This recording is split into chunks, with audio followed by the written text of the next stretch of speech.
Broadcasting Region 1. This is BBS. Bicol Broadcasting Systems Incorporated. DWLV 91.9 MHz. Your news and music stations. BBS. Basta Bareta. Sigurado.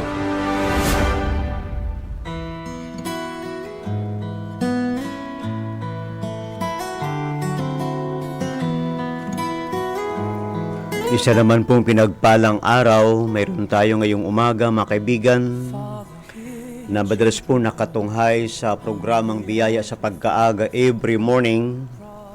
Hari na po kayo mga listeners ng programa pong ito at ating muling bulayin.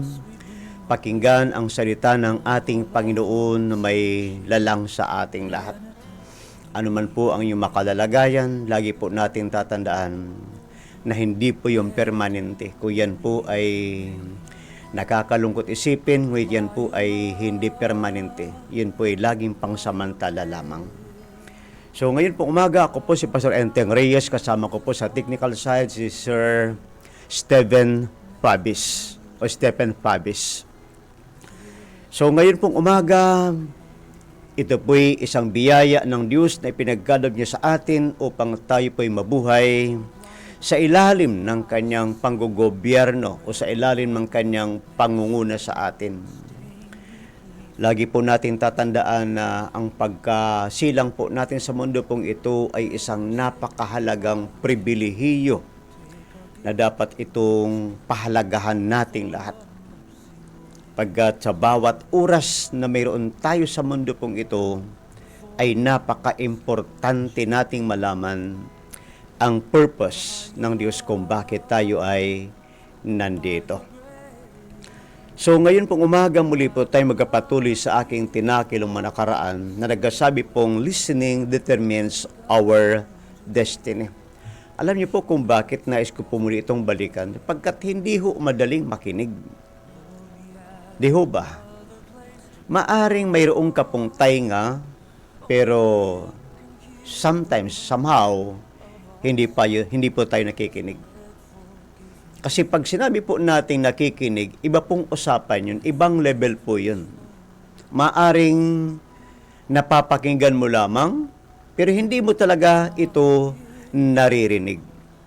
Kasi para po sa akin, kapag sinabi pong iyong naririnig, ito po'y iyong naiintindihan. Hindi lang ito naiintindihan, kundi inyo po itong dahan-dahang isinasagawa. So ito po yung halaga ng pakikinig. Marami pong tao, lahat naman tayo may tenga, liban na lamang po dun sa mga medyo bingi ang kanilang pandinig. Pero all of us are normal at mayroon tayong tainga na marunong tayong makinig. So ang kailangan po ng Diyos sa atin, yun pong nagigit tayong natututo tayong makinig ng mainam. Kumbaga, nandun po yung ating focus, nandun po yung ating attention in terms of listening. Dahil nakalagay po sa banal na kasulatan, Matthew 7, nakalagay po roon, 24 to 27. Sabi ko po natin, mayroon pong dalawang tao o two groups of people na binigyan po ng Lord ng pagkakataon na mapakinggan nila. Kaya depende po sa ating napapakinggan at depende rin po kung papaano tayo nakikinig. Na sa bawat pakikinig po natin, lagi po may kinalaman ang ating hinaharap. Kasi po, lagi po tayong gumagawa ng hakbang based on our, kumbaga sa ating pakikinig. Di ho ba, mga kaibigan? Lagi po tayong nakadepende sa kung ano ang ating naririnig. Doon lamang po, kasi habang ikaw ay nakikinig, yung ating isipan ay konektado po yan. At yung ating decision making, nakadepende rin po yan sa kung ano yung ating naririnig. Yan. Kaya kung ating pong babalikan as part of our review, kung titinan po natin, sabi po dito, be sensitive to what God is saying to us. Be sensitive to what God is saying to us. Lagi po nating naririnig. Kung tayo may nakikinig sa biyaya sa pagkaaga, marami tayong naririnig. Pero ano po ba yung ating response sa mga ating naririnig? Ano po ba yung ating tugon sa ating mga naririnig? Ikalawa ho, be serious on what we hear from God. Seryoso po tayo. Kapag ikaw ay sensitibo, you have to become serious. Bakit po? Kasi future po natin pinag-uusapan po rito lagi. Sa bawat desisyon na mayroon tayo sa mundo pong ito, lagi natin titingnan yung future. Di ba? Because that's the result of our decision. Tama po. Sa bawat hinaharap natin na future, may kinalaman po lagi yung ating decision. Pero lagi nating ginagawang ating mga decision, depende po sa ating mga naririnig. Depende po sa takbo ng ating utak, ng ating isipan. Kaya may nakalagay, may nakapalaman po tayong dalawang punto po sa be serious on what we hear from God. Nasabi po dito, focus on God's requirement to us. Ano pa talaga yung requirement ng Diyos sa atin? Bakit nandito ka sa mundong ito? Ulitin natin ha, hindi lang po tayo nabubuhay sa mundo ito para magtrabaho. Work is a part of your life. Kasi hindi pwedeng hindi magtrabaho. Part ng buhay mo ang trabaho mong yan. Bahagi yan. But it's not your life. Hindi po yun yung buhay mo bilang human being. As human being, work is a part of your life. At hindi po yan ang buhay mo. Bahagi lang iyan ang buhay mo in order for you to accomplish God's purpose in your life. That's why you need to work. Because it's a part of your purpose. And a little B, accurately follow God's order. Accurately follow God's order. Dapat nating sundin kung ano po yung panuntunan or standard ng ating Panginoon. Kumbaga, tinan niyo po, ang mga building, wala pong building na itinatayo without the drawing or script of an architect. Tama po. Architect. Lagi po silang may malaking kinalaman sa bawat gusaling itinatayo. Sapagkat sa guhit pa lamang po, doon natin malalaman kung gaano kaganda, kung gaano kahusay, kung gaano katibay ang building na itatayo. Pero hindi rin po yan po pwedeng itayo ng basta-bastang mga tao. Kailangan niya po ang civil engineer para magtayo po niyan. Na siya po ang masusunod kung papaano ilalapat ang plano. So same thing with us in the spiritual aspect. Same thing with us. Kaya napakahalaga po ng ating pakikinig, mga kaibigan. Lalong-lalo na po sa atin na mga mayroong napakalaking responsibilidad. Lalong-lalo na bilang mga magulang, halimbawa, lalaki at babae. Alam niyo ba, sa bawat decision natin, lagi po may kinalaman ang hinaharap ng ating mga anak.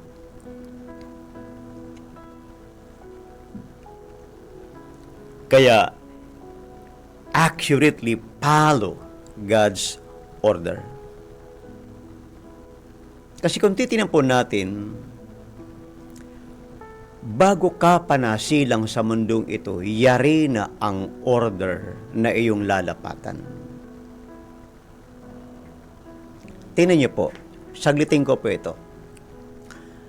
Ang gobyerno po natin, halimbawa sa Pilipinas, ang ating Congress ay gumagawa po sila ng mga batas based on their own observation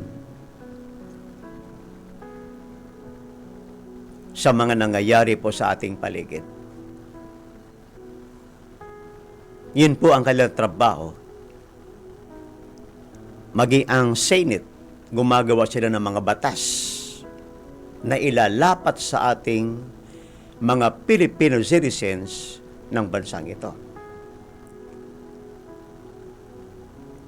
Pero kung titinan po natin, sa dinabi-dami po ng batas, marami pa rin pong problema ang nagisulputan, lumalabas. Nasaan po ang problema? Nasa batas ho ba o doon po sa mga taong nagpapatupad at tumutupad ng mga batas? Tingnan po nating mabuti. Ang mga batas po natin napakagaganda. Pero in terms of application, doon po tayo nagkakaroon ng problema. Di ho ba? Ang dami nating batas na nalalaman, ang dami nating batas na ginagawa, inilalapat sa atin. Pero ang malaking problema po, pagdating puroon sa application, doon tayo may malaking problema. Kasi madalas kaysa hindi, tayo pong mga tao, lagi po nating madalas ini-ignore ang batas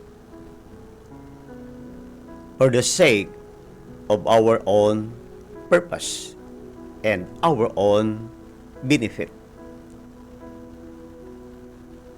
Personal benefit. Pero ang Diyos po, balikan natin, bago niya po linalang ang tao sa mundo pong ito, yari na ho ang mga batas na ating lalapatan. Ang kailangan na lamang natin ating pakinggan, alaming mabuti, in order for us to live while we are fulfilling the purpose of God on earth. So, ibig kong sabihin mga kaibigan, bago tayo napunta sa mundo pong ito, may salita na ang Diyos sa atin. At ang salitang iyon, automatically, it's a rule. It's a law. It's a principle that we have to understand and learn. Bakit ho mga kaibigan?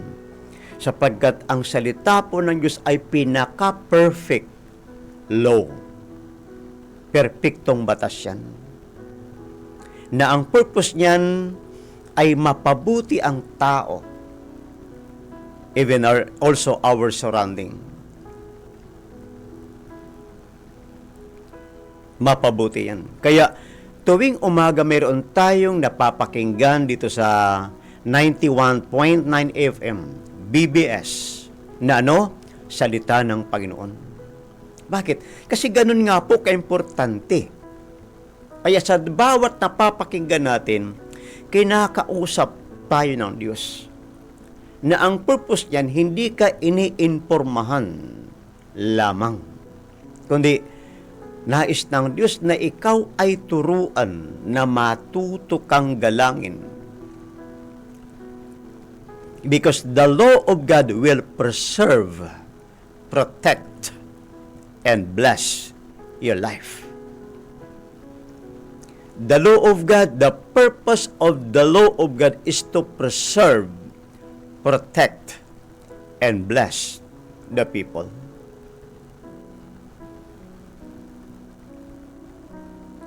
Ang salita ng Diyos na ating madalas napapakinggan at sometimes we ignored it. We ignore it sometimes.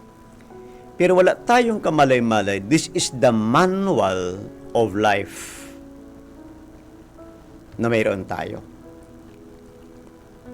Ito yung pinaka manual ng ating buhay. So, accurately follow God's order.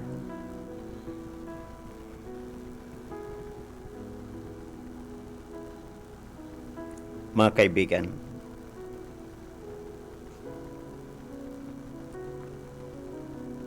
kaya sabi rito, we must obey explicitly and accurately to the message of the Lord to avoid failure and regrets. Sabi po natin, kaya po palang i-avoid ang regrets. Kaya rin po palang i-avoid ang failure. Nakadepende po yun sa atin.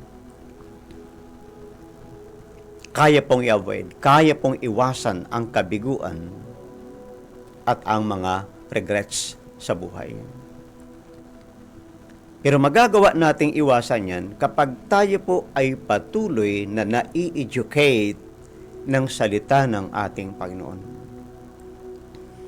Because ulitin natin, ang salita lamang po ng Diyos ang kumplitong batas. Wala po itong komplikasyon sa mga batas ng sino mang bansa na mayroon dito sa mundong ito. Because the law of God is the most powerful standard law all over the world. All over the world. Wala pong tatalo sa mga batas ng Diyos kung ating titingnan mabuti. Kaya mahalaga po yung ating pakikinig, mga kaibigan.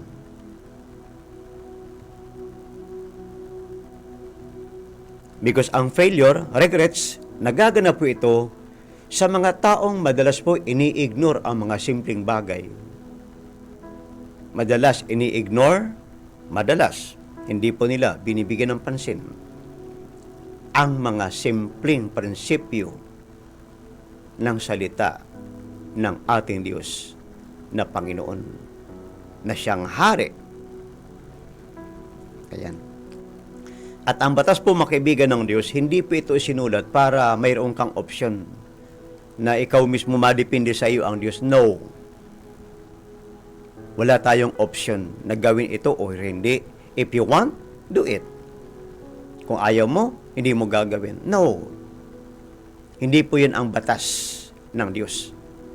Ang batas ng Diyos, inilagay po niyan kasi alam niya na ito ang ikabubuti natin at ikakaganda natin at sa katuparan ng purpose ng Diyos sa mundong ito, sa pamamagitan mo, sa pamamagitan ko. Mga kaibigan, kaya sabi ko nga sa inyo kanina, hindi po tayo nasilang na aksidente. Lahat sa atin nasilang with a purpose. With a better purpose na mula sa ating Panginoon. Kaya wag nating sasabihin na para akong ape, hindi ka ape. Para akong kawawa, hindi ka kawawa. Ikaw lang ang nag-iisip na kawawa ka, ikaw lang nag-iisip na ikaw ay ape. Ikaw lang yun. Because in the first place, nung lalangin ka ng Diyos, napakaganda ng purpose niya sa buhay mong iyan kung bakit ka linalang sa mundong ito. Because God allowed you to be here on earth for a purpose. Ngayon, puntahan po natin ang pangatlo pong puntusan natin.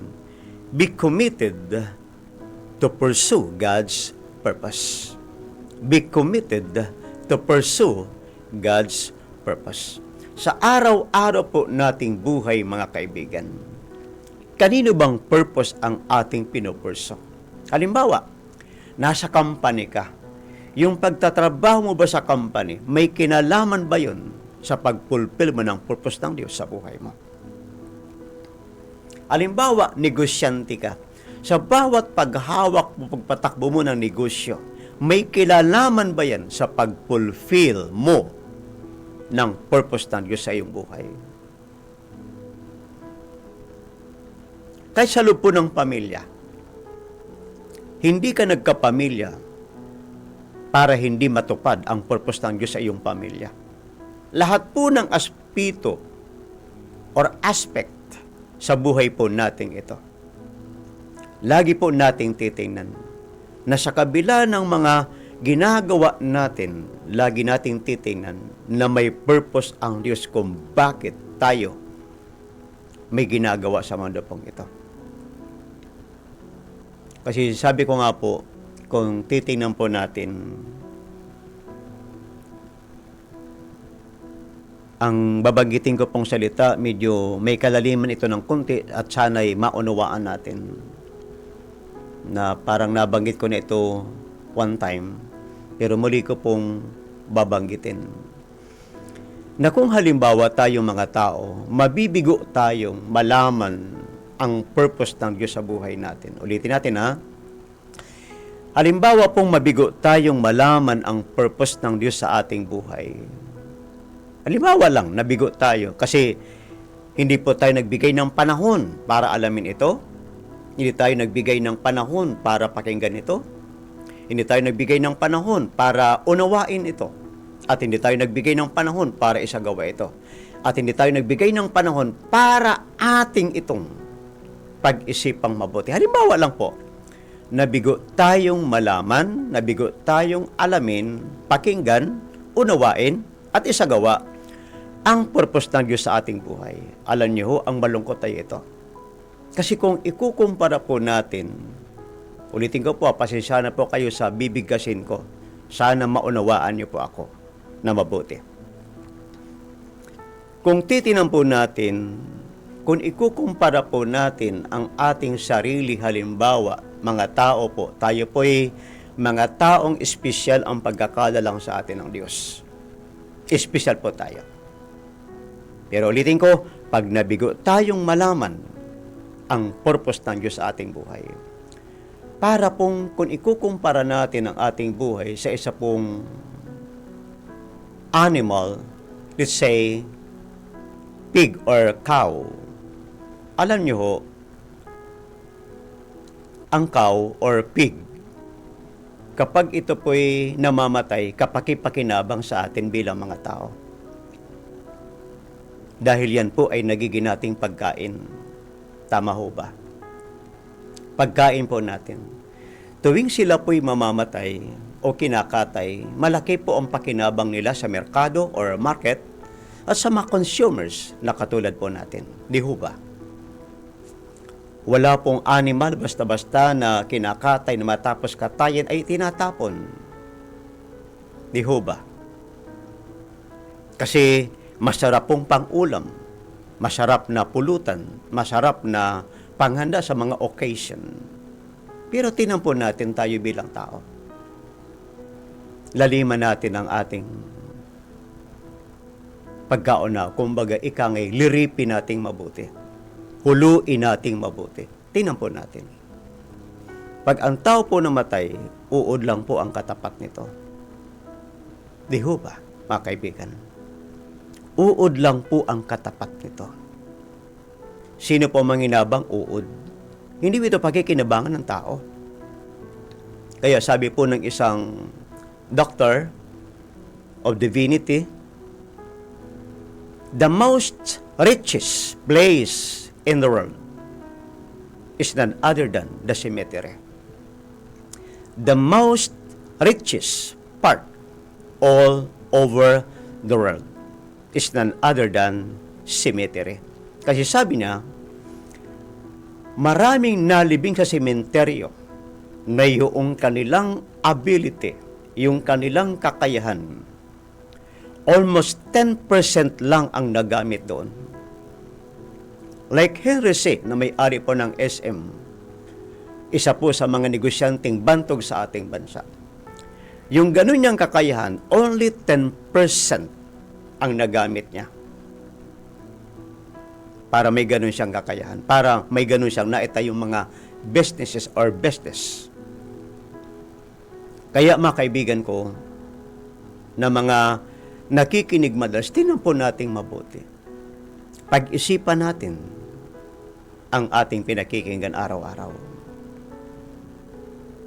But the Lord ay nais niya pong matapos natin ang purpose niyang ibinigay sa atin.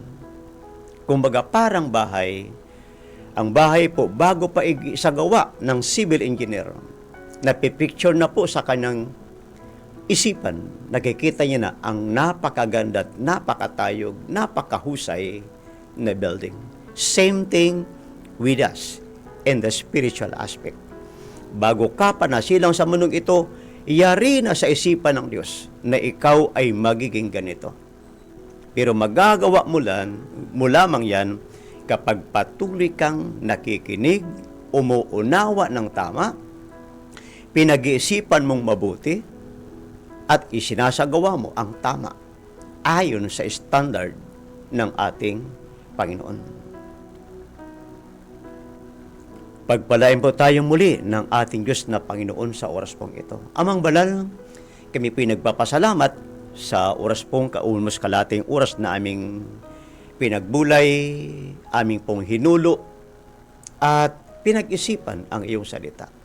Pagpalain niyo po ang bawat nakinig, maging ang istasyon pong ito na lagi pong bukas para gamitin na may pahayag ang iyong salita every morning. Pagpalain niyo po ang mga empleyado sa lugar pong ito, ang may-ari po ng istasyon pong ito. Same thing po, ang bawat pamilya na lagi po nakikinig, anuman po ang kailang pinagdaraanan, may problema man sila. Let them, Lord, find the right solution. Let them, Lord, find strength,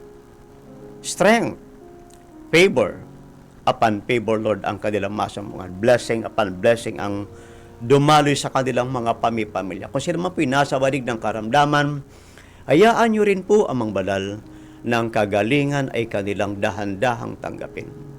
Bless every one of us, Lord. Thy kingdom come, thy will be done on earth as it is in heaven. Luwalhatiin ka, Panginoon, sa pangalan po ni Jesus na aming Diyos sa dakila. Amen. Mga kaibigan, susunod na po ang programang Kakampi Mo Network News. God bless us all.